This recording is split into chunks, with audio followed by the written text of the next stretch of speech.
ನಮಸ್ತೆ ಫ್ರೆಂಡ್ಸ್, ನಿಮಗೆಲ್ಲ tassels and ಟೇಲ್ಸ್ಗೆ ಸ್ವಾಗತ. ಇವತ್ತು ನಾವೊಂದು ಈಸಿಯಾಗಿರುವ ಡಬಲ್ ಸ್ಟೆಪ್ಪು ಕ್ರೋಶಾ ಕುಚ್ಚು ಡಿಸೈನನ್ನು ಕಲೀಲಿಕ್ಕಿದ್ದೇವೆ. ಅದಕ್ಕೆ 6 ಸ್ಟ್ಯಾಂಡ್ ಸಿಲ್ಕ್ ಥ್ರೆಡ್ ತೆಗೆದುಕೊಂಡು ಅದಕ್ಕೆ ನಾಟ್ ಹಾಕಿ, ನಾಟು ಮೇನ್ ಫ್ಯಾಬ್ರಿಕ್ನ ಬ್ಯಾಕ್ ಸೈಡ್ ಬರುವ ಹಾಗೆ ಇಟ್ಕೊಂಡು ನಾಟ್ ಹಾಕ್ಕೊಂಡಿದ್ದೀನಿ. ಅದರ ಪಕ್ಕದಲ್ಲೇ ಇನ್ನೊಂದು ಸತಿ ನಾಟ್ ಹಾಕ್ಕೊಂಡಿದ್ದೀನಿ. ಟೋಟಲ್ 2 ಟೈಮ್ಸ್ ನಾಟ್ ಹಾಕ್ಕೊಂಡಿದ್ದೀನಿ. ನೆಕ್ಸ್ಟ್ 2 ಚೈನ್ ಸ್ಟಿಚ್ ಹಾಕಿಕೊಳ್ಳುವ. ಈ ಡಿಸೈನ್ ಮಾಡಲಿಕ್ಕೆ ತುಂಬಾ ಈಸಿಯಾಗಿದೆ, ಬಿಗಿನರ್ಸ್ ಕೂಡ ಮಾಡ್ಬೋದು. 2 ಚೈನ್ ಸ್ಟಿಚ್ ಹಾಕ್ಕೊಂಡು ಅಲ್ಲೇ ಪಕ್ಕದಲ್ಲೇ ಡಬಲ್ ಕ್ರೋಶೆ ಮಾಡಿಕೊಳ್ಳುವ. ಇದೇ ರೀತಿಯಲ್ಲಿ 3 ಟೈಮ್ಸ್ ಡಬಲ್ ಕ್ರೋಶೆ ಮಾಡಿಕೊಳ್ಬೇಕು ನಾವು.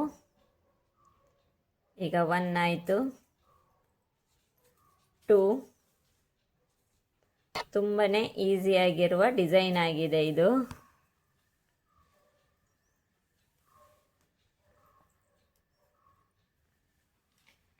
ಇನ್ನೊಂದು ಸತಿ 3 ಆಗ್ತದೆ.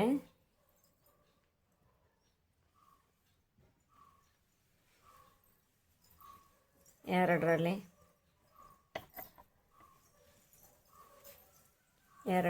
ಒಂದು ಸತಿ, ಎರಡರಲ್ಲಿ ಒಂದು ಸತಿ, ಈ ರೀತಿಯಾಗಿ ಕಾಣಿಸ್ತದೆ. ನೆಕ್ಸ್ಟ್ 2 ಚೈನ್ ಸ್ಟಿಚ್,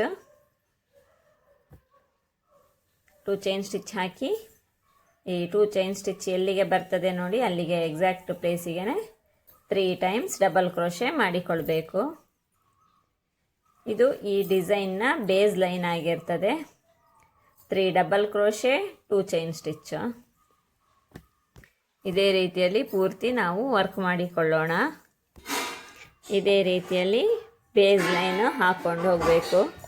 ಇದು ಈ ಡಿಸೈನ್ನ ಬೇಸ್ ಲೈನ್ ಆಗಿರ್ತದೆ. 2 ಚೈನ್ ಸ್ಟಿಚ್, 3 ಟ್ರಿಪಲ್ ಕ್ರೋಶೆ. ತುಂಬಾ ಈಸಿಯಾಗಿದೆ ಬೇಸ್ ಲೈನ್. 2 ಚೈನ್ ಸ್ಟಿಚ್ ಹಾಕ್ಕೊಳ್ಳೋದು, ನೆಕ್ಸ್ಟ್ 3 ಟ್ರಿಪಲ್ ಕ್ರೋಶ. ಇದೇ ರೀತಿಯಲ್ಲಿ ವರ್ಕ್ ಪೂರ್ತಿ ಕಂಟಿನ್ಯೂ ಆಗ್ತದೆ. ಎಂಡಲ್ಲಿ ಏನು ಮಾಡಬೇಕು ಅಂತ ಹೇಳ್ತೀನಿ. ಇದಿಷ್ಟು ವರ್ಕಿನ ಬೇಸ್ ಲೈನ್ ಆಗಿರ್ತದೆ. 3 triple crochet, 2 chain stitch, 3 triple crochet, 2 chain ಸ್ಟಿಚ್ಚಿನಾಗಿ ನಾನಿಲ್ಲಿ ಟ್ರಿಪಲ್ ಕ್ರೋಶಕ್ಕೆ ಎಂಡ್ ಮಾಡ್ಕೊಂಡಿದ್ದೀನಿ.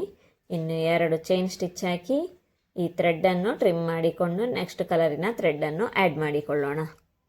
ಇವಾಗ ನೆಕ್ಸ್ಟ್ ಕಲರಿನ ಸಿಲ್ಕ್ ಥ್ರೆಡ್ಡನ್ನು ಇಲ್ಲಿ 2 ಚೈನ್ ಸ್ಟಿಚ್ ಹಾಕಿದ್ವಲ್ಲ ಆ ಗ್ಯಾಪಿನಲ್ಲಿ ಫಿಕ್ಸ್ ಮಾಡಿಕೊಳ್ಳುವ. ಸಿಂಗಲ್ ಕ್ರೋಶೆ ಹಾಕಿ ನೋಡಿ, ಈ ರೀತಿಯಲ್ಲಿ ಫಿಕ್ಸ್ ಮಾಡಿಕೊಂಡೆ. ನೆಕ್ಸ್ಟು ಕುಚ್ಚು ಕಟ್ಟಲಿಕ್ಕೆ 3 ಅಥವಾ 4 ಚೈನ್ ಸ್ಟಿಚ್ ಹಾಕಿಕೊಳ್ಳುವ.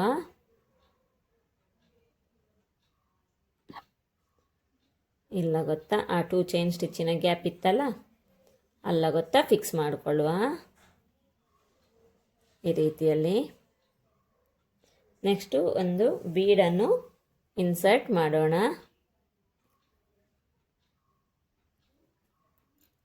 ಈ ರೀತಿಯಲ್ಲಿ ಬೀಡ್ ತೆಗೆದುಕೊಂಡು ಈ ಥ್ರೆಡ್ಡಿನೊಳಗಡೆ ಹಾಕ್ಕೊಂಡು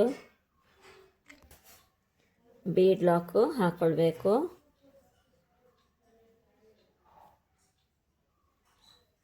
ಈ ರೀತಿಯಾಗಿ ಬೀಡ್ ಲಾಕು ಹಾಕ್ಕೊಂಡು ಆದಮೇಲೆ ಡಬಲ್ ಕ್ರೋಶೆ ತೆಕ್ಕೊಂಡು ಇಲ್ಲಿ ನೆಕ್ಸ್ಟ್ ಇದು 2 ಚೈನ್ ಸ್ಟಿಚ್ದು ಗ್ಯಾಪ್ ಇದೆ ಅಲ್ವಾ, ಆ ಗ್ಯಾಪಿನಲ್ಲಿ ಬಂದುಬಿಟ್ಟು ಡಬಲ್ ಕ್ರೋಶೆ ಮಾಡಿಕೊಳ್ಳುವ.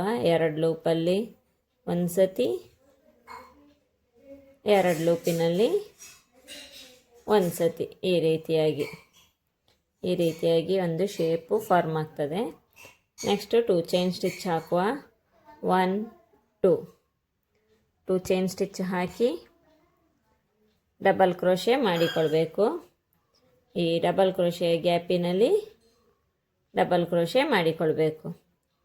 2ರಲ್ಲಿ ಒಂದು ಸತಿ, 2ರಲ್ಲಿ ಒಂದು ಸತಿ.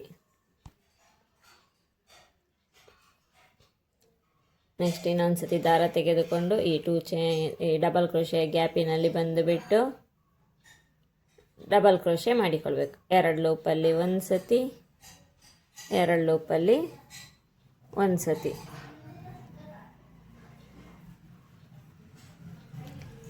ಈ ರೀತಿಯಲ್ಲಿ ಮಾಡ್ತಾ ಹೋಗಬೇಕು. 8 ಸತಿ ಮಾಡ್ಕೋಬೇಕು. ಈಗ 2 ಆಗಿದೆ, ಇದು 3ನೇದು,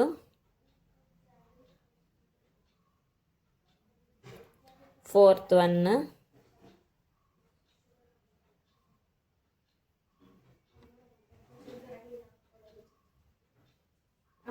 5th ಒನ್, ಇಲ್ಲಿ 6 ಡಬಲ್ ಕ್ರೋಶೆ ಆಗಿದೆ, ಇನ್ನೆರಡು ಮಾಡಿಕೊಳ್ಳುವ. ಇದು 7th one,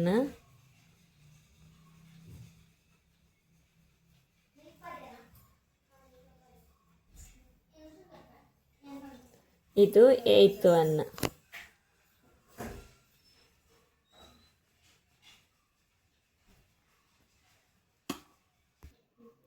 eight double crochet ಆಗಿದೆ. ಇನ್ನು ಇವಾಗ ಏನು ಮಾಡಬೇಕು ಅಂದರೆ, ಇಲ್ಲಿ ನೆಕ್ಸ್ಟ್ ಇದು 2 ಚೈನ್ ಸ್ಟಿಚ್ ಗ್ಯಾಪ್ ಇದೆ ಅಲ್ವಾ, ಆ ಗ್ಯಾಪಿನಲ್ಲಿ ಸಿಂಗಲ್ ಕ್ರೋಶೆ ಹಾಕಿ ಫಿಕ್ಸ್ ಮಾಡಿಕೊಳ್ಳೋಣ. ಅದು ಸ್ಲ್ಯಾಂಟ್ ಆರ್ಚನ್ನು ಈ ರೀತಿಯಲ್ಲಿ ಸ್ಲ್ಯಾಂಟ್ ಆರ್ಚನ್ನು ಫಿಕ್ಸ್ ಮಾಡಿಕೊಂಡೆ. ಇನ್ನು 3 ಚೈನ್ ಸ್ಟಿಚ್ಚು ಕುಚ್ಚು ಕಟ್ಟಲಿಕ್ಕೆ, 1 2 3 ಚೈನ್ ಸ್ಟಿಚ್ಚು ಕುಚ್ಚು ಕಟ್ಟಲಿಕ್ಕೆ.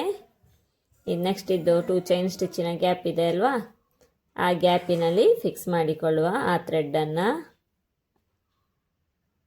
ನೆಕ್ಸ್ಟು ಇದೇ ರೀತಿ ಬೀಡನ್ನು ಇನ್ಸರ್ಟ್ ಮಾಡಿಕೊಳ್ಳುವ. ಇದೇ ರೀತಿಯಲ್ಲಿ ಆರ್ಚ್ ರೆಡಿ ಮಾಡ್ತಾ ಹೋಗೋಣ. ನಾನಿನ್ನು ಎಂಡಲ್ಲಿ ತೋರಿಸ್ತೀನಿ.